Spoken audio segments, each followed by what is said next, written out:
What's good with it? What's good? Oh man, it feels good to do this all over again. It's always a fun time jumping on the stream. Of course, after watching some grandiose wrestling.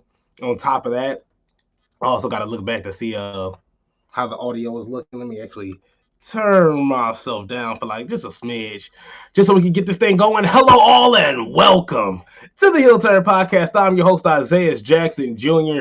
Elimination Chamber was just yesterday night even, and it was a whole lot of fun. It was not a whole lot of fun, but it was fun. I made a post about the Elimination Chamber, how it used to be, how it looked back in the day, and compared it to how it is now. So the response varied. A lot of people were like, I definitely agree, while there were some that were just like, we prefer that our wrestlers are just safe. In totality, we don't have to worry about them cutting or hurting themselves outright just because everything is all steel and just not safe whatsoever. So that's understandable. Both sides, 100% understandable. But regardless, we got the Elimination Chamber. And just jumping right into it, of course, we started off with the women's Elimination Chamber match, as we usually do. Of course, you get into Royal Rumble. Of course, you get the Women's Rumble first, and then you get the men's. So we got the or Survivor Series. Okay, I'm done. I can go on with examples on it. I could go on and on with examples. But of course, we got the women's Elimination Chambers match to kick off.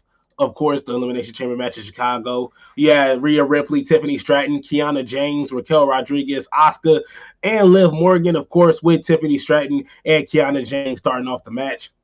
Tiffany Stratton ate the living hell out of that. What was that? That chamber pod. Trying to elbow Kiana James. Kiana James got out the way with the quickness, and Tiffany Stratton just banged right into it. It was actually pretty gnarly to see, but pretty nice as well.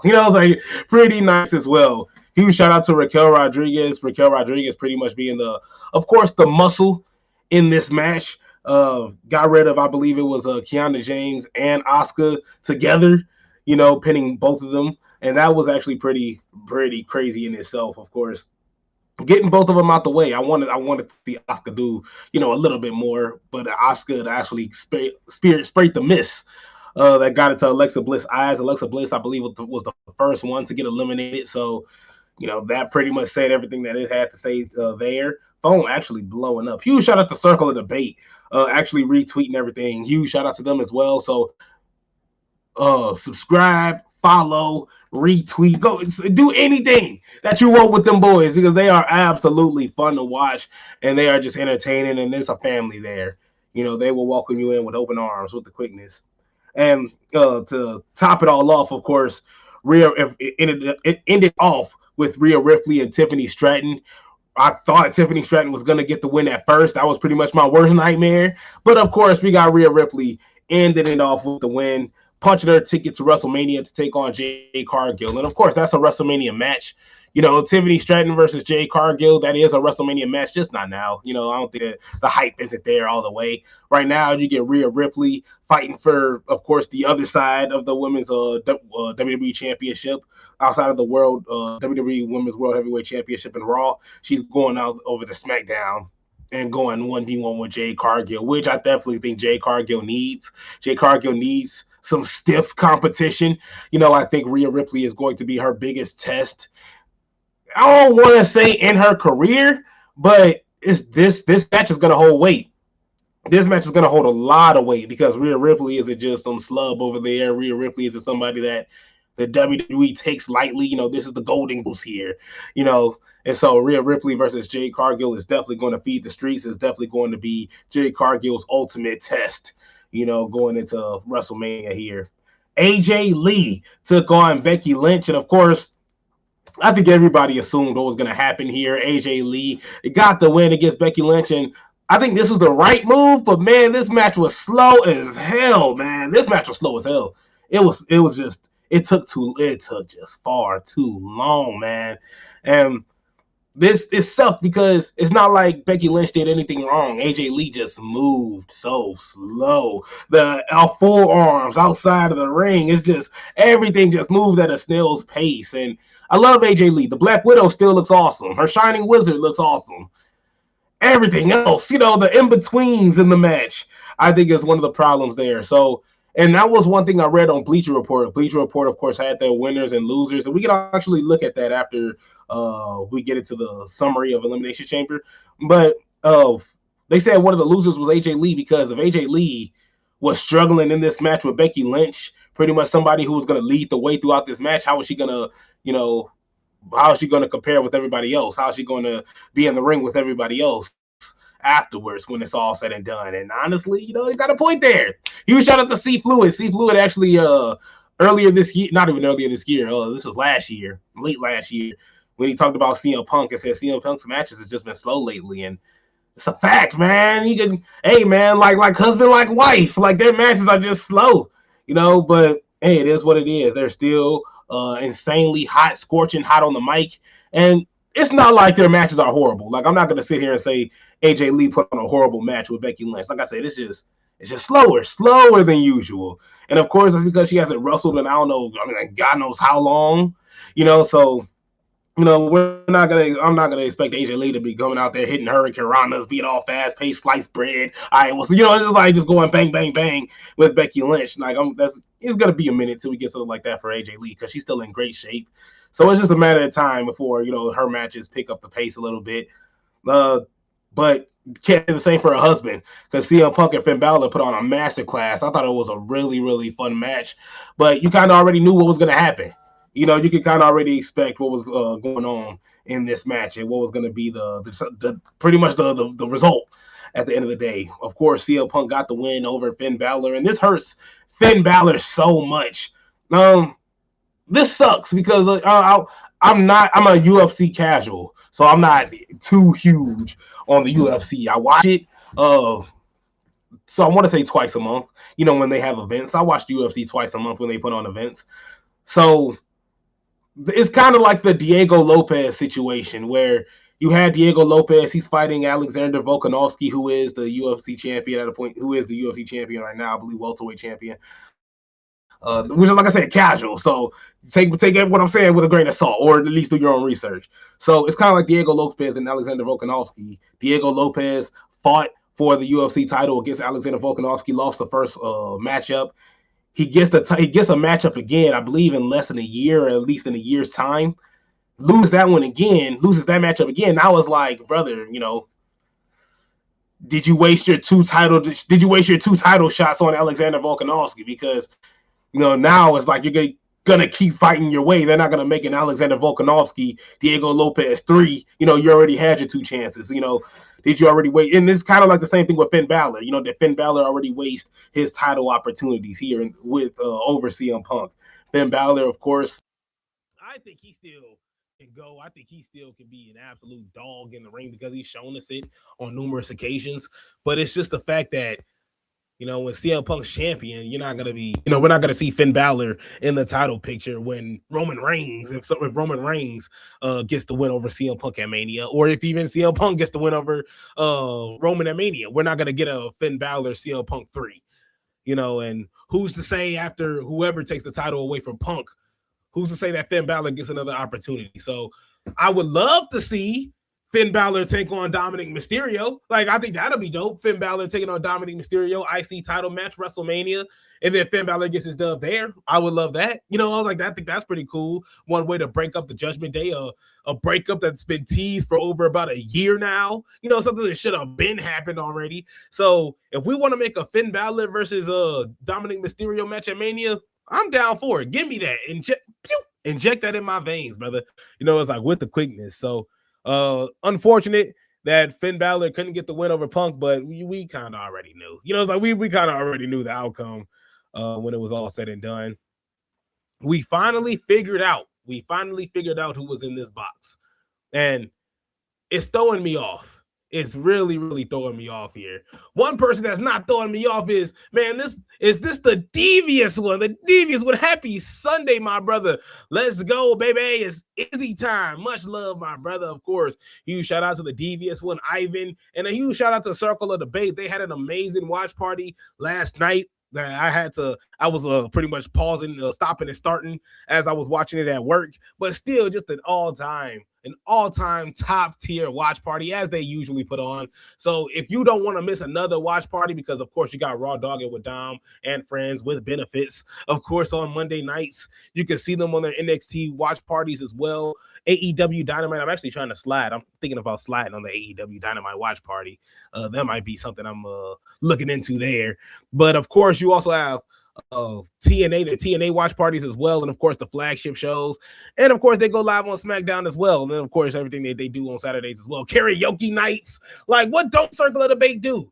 You know, you can't be bored with the content that they give you. So hit that subscribe button, like and share. Of course, their content is just absolutely fire, and they're a family. They'll welcome you in with open arms, like, and just with the quickness.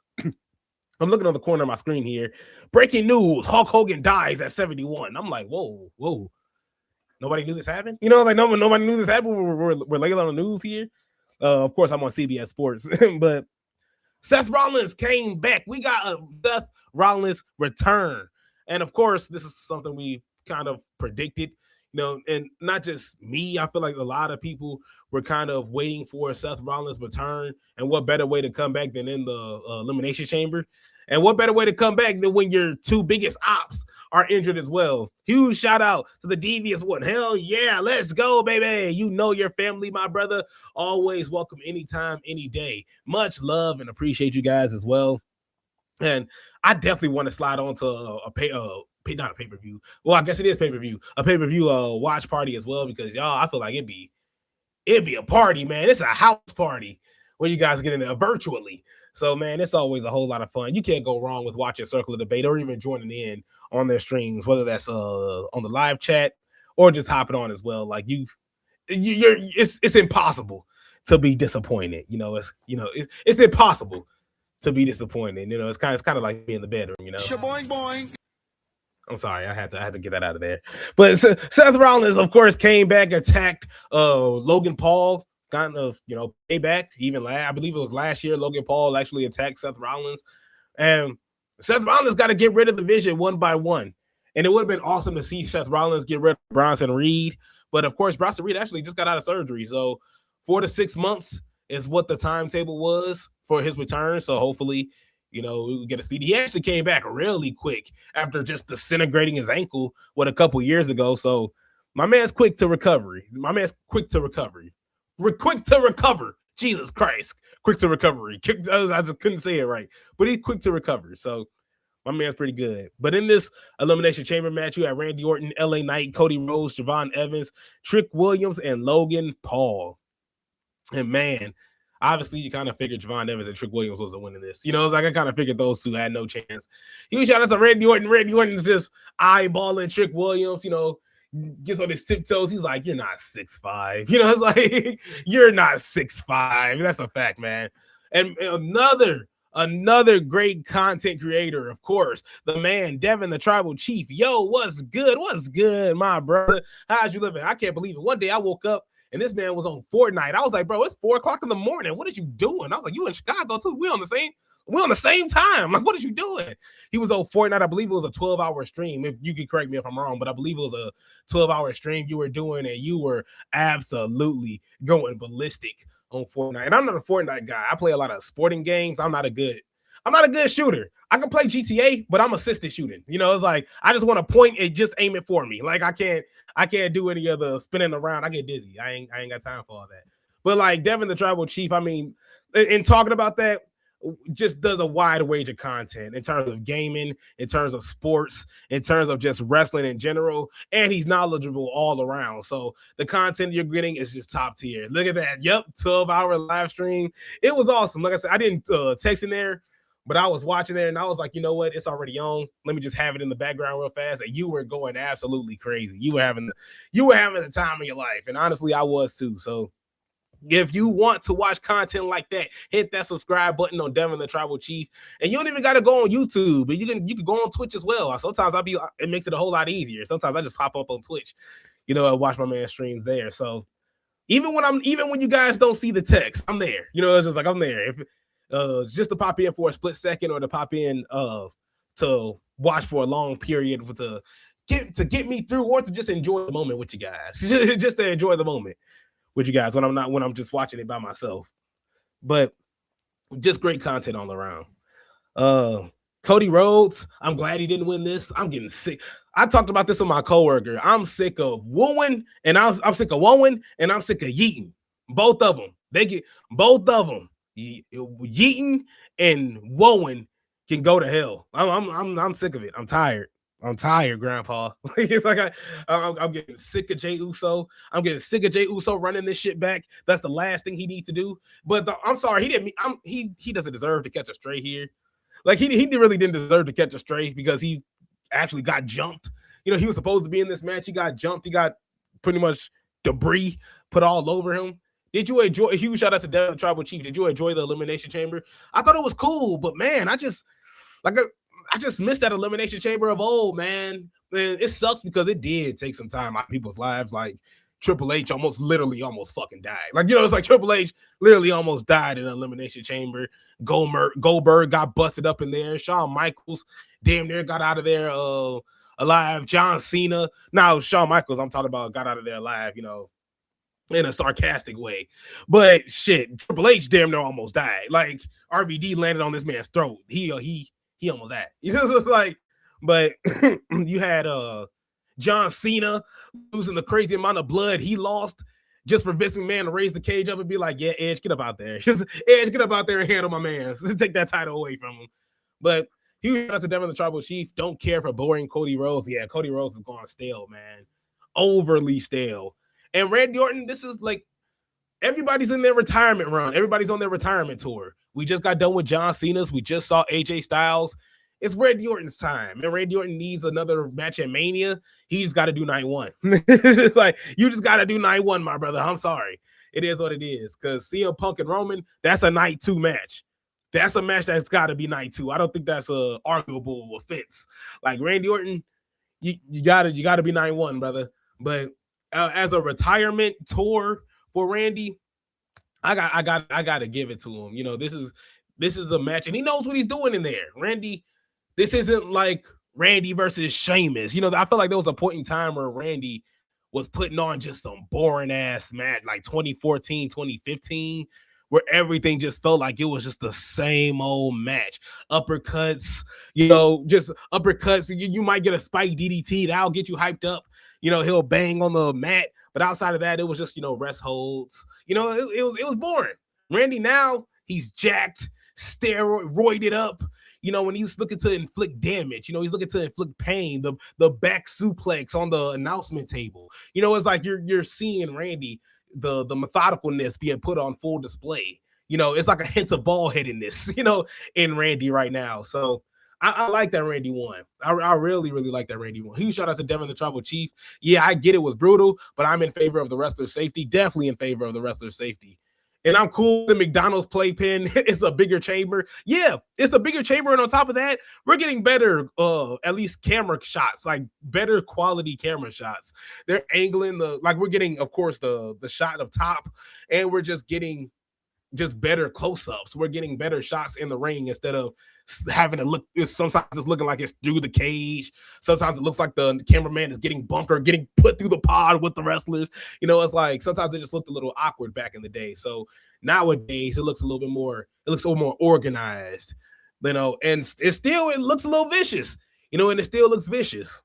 And you're not getting RVD landing on, you know, Triple H's neck because he doesn't have to go up on the, you know, on the top of the pod awkwardly and, you know, land awkwardly. You know, instead you're getting Javon Evans. Instead you're getting Alexa Bliss going up there and nailing stuff with ease because they have space up there. So yeah, no, I give it to them. I'm cool with the McDonald's playpen. Matter of fact, I like that. Did you what you call that? Did you tag that already? Did you flag that already? Did you put out a copyright for that? Because I think I might want to use that a couple more times. But yeah, bigger chamber is safer. We're getting better camera shots, and the wrestlers have more room to operate. So, like, I'm in favor of it too. It was just brutal as fuck. It was just brutal as hell, man. Back in the day. And that's the crazy part, because they debuted in 2002, 2003. I had to only be about what 6? You know, it's like I had to be about what 99, 2000, 2001, 2002, 2003. Well, about 4 or 5. It's about 4 or 5. So I'm a 98 baby. For those that don't know, 98 baby. So even then, technically count as a 90s kid. I just barely made it. But outside of that, I think Randy Orton winning is the right choice. I think Randy Orton winning is the 100% right choice. It's needed to happen. Randy Orton, like I said, on this retirement tour, on this retirement run. That's what we like to see. Oh, I never talked about the box. We finally figured out who was in the box. Danhausen. We finally got a, not finally, but we got a Danhausen. We got a Danhausen debut in WWE. Huge shout out to Devin the Tribal Chief. I was 17. so you saw off rip how brutal and just how ruthless this Elimination Chamber was. Because even when I was like 5, I remember vividly seeing Booker T. I don't know. I had to have been just overly young. Because I don't think they put it out here. I don't think they put that out when the Elimination Chamber first came out. It had to be like a year or so prior.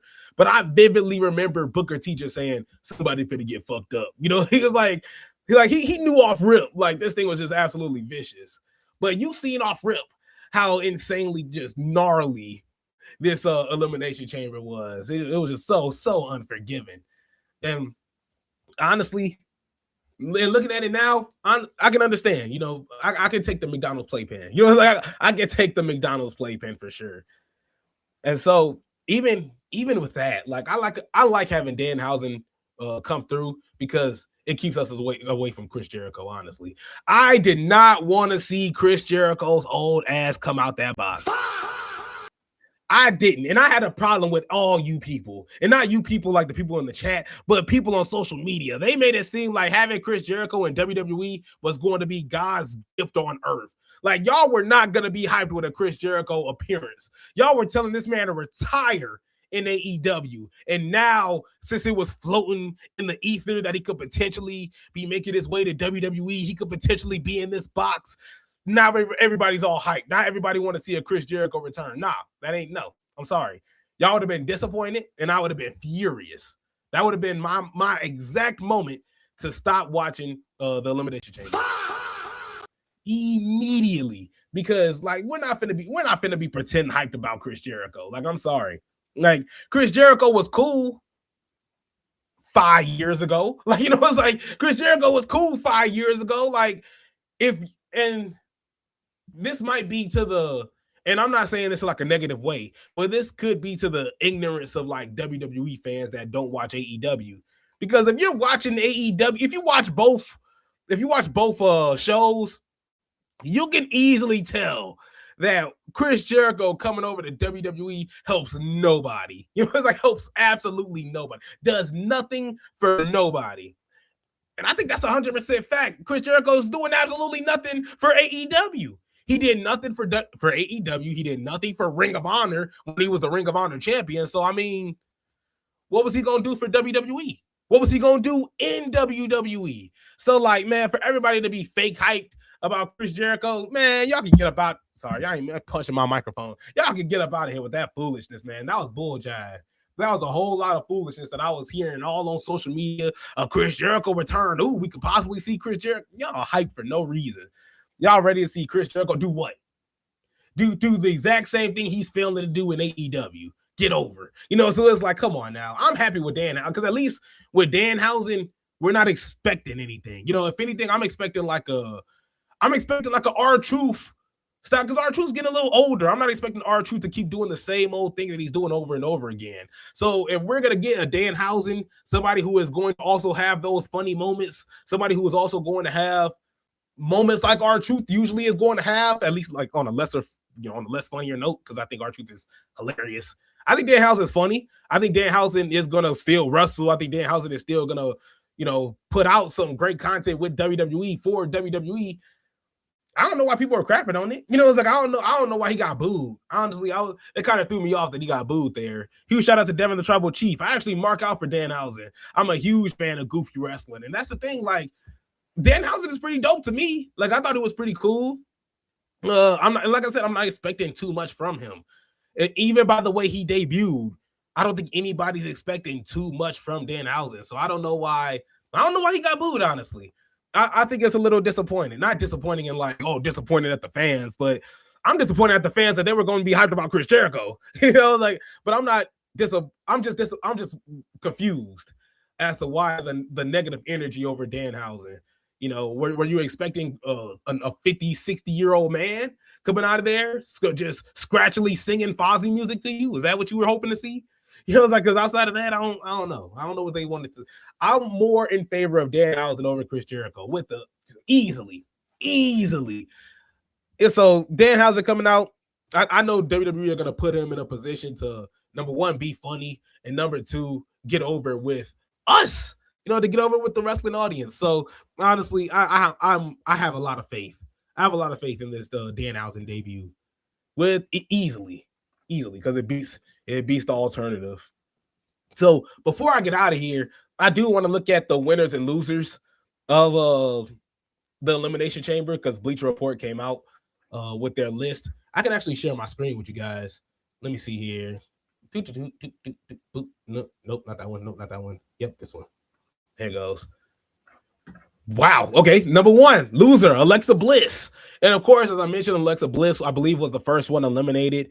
Yep, there it goes. Instead, she was the first one eliminated of the women's elimination chamber match, taken out by Kiana James after Asuka misblinded her. And yeah. And it's not like she got over some bull jive. Like, let's be honest. Like, that Asuka miss is a dirty move. It's a dirty game being played here. So, it's not like she cleanly got her ass beat and got out of the elimination chamber match. So I think to call her a loser is something that, I think that's a bit of a stretch. I think to call Asuka a loser is definitely one. I think Asuka has a lot of pull. Asuka. I'm such a huge Asuka fan. I expect so much more from Asuka that, when she gets easily taken out like that, gets pretty much double pinned by Raquel Rodriguez, hit her with the Roman Reigns special. That's a little disrespectful to me. I would call Asuka a loser. Honestly, I would think Asuka would be one of the losers in this. Of course, one of the winners being Rhea Ripley, her taking on Jade Cargill. She's actually going to be my winner now, taking on Jade Cargill at WrestleMania 42. But it's a match that's needed for Jade Cargill. This is a match strictly for Jade. This is needed for Jade Cargill. This is the ultimate test for her. And like I said earlier, this is going to be one of the biggest matches in Jade Cargill's career. Not just because it's in WrestleMania, but it's in WrestleMania with one of the top women's wrestlers in WWE for over the past, 4 or 5 years.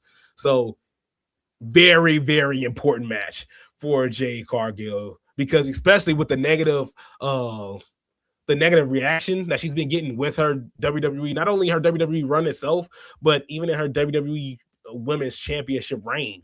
Not a lot of positive things have been put to light in Jade Cargill in WWE for Jade Cargill in WWE. So I think that right now, a match against Rhea Ripley in the grandest, biggest stage of them all, overly important for Jade Cargill to do some damage. And she don't even got to win. Even if I'm expecting her to lose, just put on a clinic, put on a great outing, and you're being put in there with Rhea Ripley. It's like Rhea Ripley is going to make you shine.